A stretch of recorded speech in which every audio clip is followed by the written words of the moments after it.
इधर सूरज ने अपनी कामयाबी का फॉर्म भरा और उधर उसकी बहन की जिंदगी का सौदा हो गया। एक तरफ करियर का उजाला था और दूसरी तरफ एक बाप की बेबसी का अंधेरा। आखिर कौन जीतेगा इस खेल में? कहानी की शुरुआत में दिखाया जाता है सूरज की कलम जैसे ही फॉर्म के आखिरी कॉलम पर चली, उसके दिल की धड़कनें तेज हो गईं। सालों की तपस्या, रातों की नींद और न जाने कितने समझौतों के बाद आज वह सपना हकीकत के करीब था। सूरज ने पेन रखा, अपनी थकी हुई आंखों को मला और पास खड़ी ईशा की ओर देखकर एक फीकी मगर गहरी मुस्कान दी। उसने धीरे से कहा, ईशा जी, जब मैं अफसर बनूंगा ना तो सबसे पहले आपका हाथ थामूंगा, क्योंकि जिस वक्त मैंने खुद को हार मान ली थी आपने मुझे फिर से जीना सिखाया। ईशा की आंखें भर आईं। उसने बस इतना ही कहा, यह सपना अब सिर्फ तुम्हारा नहीं रहा सूरज, यह हमारी जीत की उम्मीद है। तभी अचानक कमरे का दरवाजा जोर से खुला और अरविंद जी अंदर दाखिल हुए।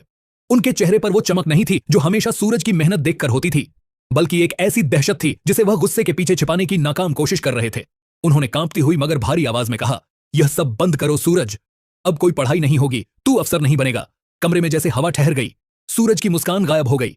वो हक्का बक्का होकर बस इतना पूछ पाया, पापा आप क्या कह रहे हैं? लेकिन अरविंद जी ने नजरें चुरा लीं और बिना पीछे मुड़े कमरे से बाहर निकल गए। इधर ईशा को कुछ अनहोनी का एहसास हुआ। वो चुपचाप अरविंद जी के पीछे गई और शहर के उस वीरान गोदाम के बाहर जो उसने देखा उससे उसके पैरों तले जमीन खिसक गई। उसने देखा कि जिस स्वाभिमानी पिता ने कभी किसी के आगे सर नहीं झुकाया, वही अरविंद जी आज गुलाब सिंह के पैरों में गिरकर गिड़गिड़ा रहे थे। गुलाब सिंह अपनी नफरत भरी मुस्कान के साथ सोफे पर बैठा था और पीछे उसका गुंडा अनिल सूरज की छोटी बहन रिया को बेरहमी से पकड़े खड़ा था।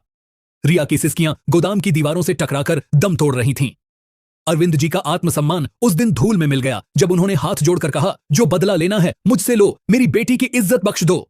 गुलाब सिंह ने जहर उगलते हुए अपनी शर्त रख दी, सूरज का सपना या रिया की जिंदगी। उसने साफ कह दिया कि अगर सूरज अफसर बना तो रिया की जिंदगी मिट्टी में मिला दी जाएगी।